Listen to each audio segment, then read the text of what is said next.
Hoje, com os meios de comunicação, nós temos cada vez mais redes de relacionamentos maiores, de pessoas até bem distantes geograficamente de nós. Mas hoje você tem relacionamento mais próximo com muitas pessoas. Essas pessoas, você tem feito uma experiência de compreender a história delas e você ser compreendida na sua história? E, sobretudo, qual foi a última vez que você sentou com uma dessas pessoas para fazerem uma experiência de oração juntos? Por isso eu quero falar com vocês um pouco sobre este tema na homilia de hoje.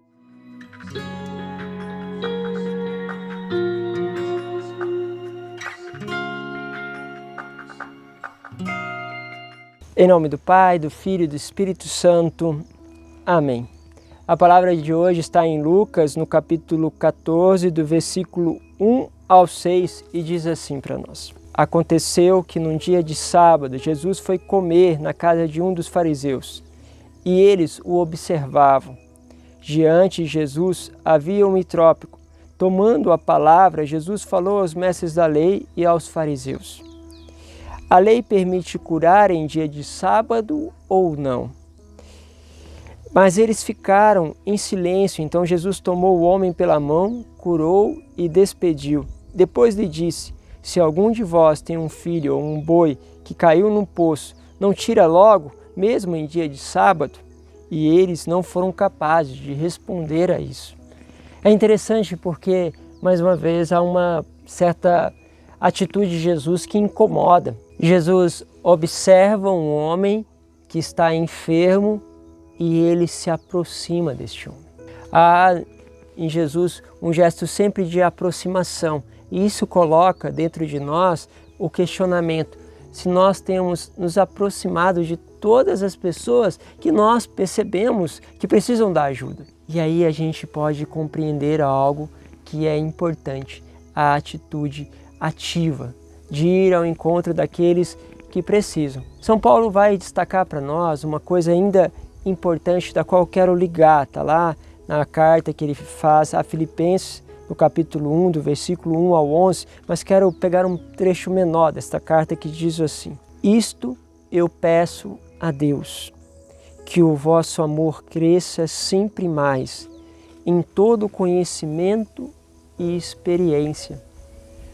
Porque se a gente não se aproxima, esta relação de conhecimento, esta relação de experiência, ela vai se perdendo. Jesus, ele se aproxima e cria esta relação com aquele outro.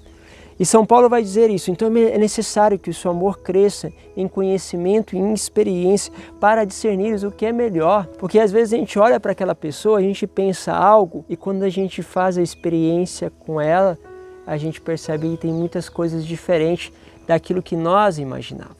Lembro de uma vez que fui na FEBEM, e nós fizemos lá um grupo de oração na quadra desta FEBEM.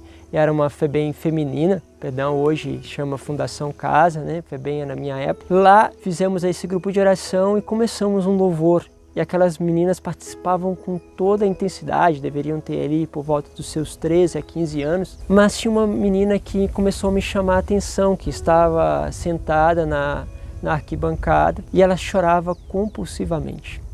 E aproximou de mim uma outra jovem que falou: olha, o senhor pode ir lá falar com ela, porque ela está precisando. E eu sentei para conversar com ela, convidei ela para participar do grupo. Ela falou assim: não, mas eu não sou digna, eu não posso, senhor, participar. Eu sou uma pessoa muito má, muito má. Eu falei: por que aconteceu? Ela falou assim: olha, eu e meus amigos, nós entramos numa casa, fomos lá pegar algumas coisas nessa casa, mas naquela coisa de queremos fazer alguma coisa, querer aprontar alguma coisa, nós pegamos e colocamos fogo na casa, senhor. Só que eu descobri depois que dentro daquela casa tinha uma criança, tinha um bebê, e nós matamos a criança, morreu por causa do incêndio. Eu não posso, senhor, olha o que eu fiz, olha como eu sou má, olha o que eu fiz, Deus nunca pode me aceitar. E eu ficava pensando, se eu tivesse ouvido falar desta menina na TV, daquilo que tinha acontecido, de alguns jovens que tinham colocado fogo dentro da casa com uma criança, com um bebê, na verdade. Talvez aquilo me provocaria uma ira, uma certa revolta. Por que precisaram ter feito aquilo? mas agora eu estava diante de alguém que me fazia viver uma experiência diferente. Alguém que chorava diante de mim e se sentia totalmente rejeitada porque ela não era digna de Deus. Ela não podia se aproximar porque ela era uma pessoa muito má, muito ruim, e que ela era digna do inferno. Falei com ela que se a gente pudesse orar por ela e começamos a orar. Foi quando ela então fez uma experiência com Deus. E Deus abraçou ela naquele inferno particular que estava dentro dela. E ela foi transformada, você via as lágrimas se transformando em alegria. E o pecado que havia ali se transformando em graça. E aquilo só era possível porque houve aquela experiência. Houve uma pessoa que se aproximou, pediu ajuda para a amiga e lá estávamos nós. Se nós queremos crescer no amor, a gente precisa conhecer o que se passa dentro do outro, conhecer a verdadeira vida que está dentro dele. Talvez quando você começar a conhecê-lo melhor, talvez aquilo que você julga que ele é se tornará bem diferente. Talvez aquele que você nunca perdoaria, você começa a entender as atitudes da onde vem e começa, sobretudo, a perceber que ali dentro há uma dor. E eu costumo dizer, meus caros, que às vezes é mais fácil você abraçar um morador de rua, abraçar alguém num presídio, do que abraçar alguém que vive com você na mesma casa, cujo você partilha com ele as dificuldades, cujo você percebe os limites daquela pessoa todos os dias e que você às vezes nem acredita mais na mudança. Preste atenção, Deus está te chamando a uma nova experiência. Por isso, Deus os abençoe, vos acumule de graça, que possa trazer sempre mais a experiência e o conhecimento para que cresça na sua vida e na sua história o teu amor por Deus e pelas pessoas. Deus vos abençoe. Pai, Filho e Espírito Santo. Amém.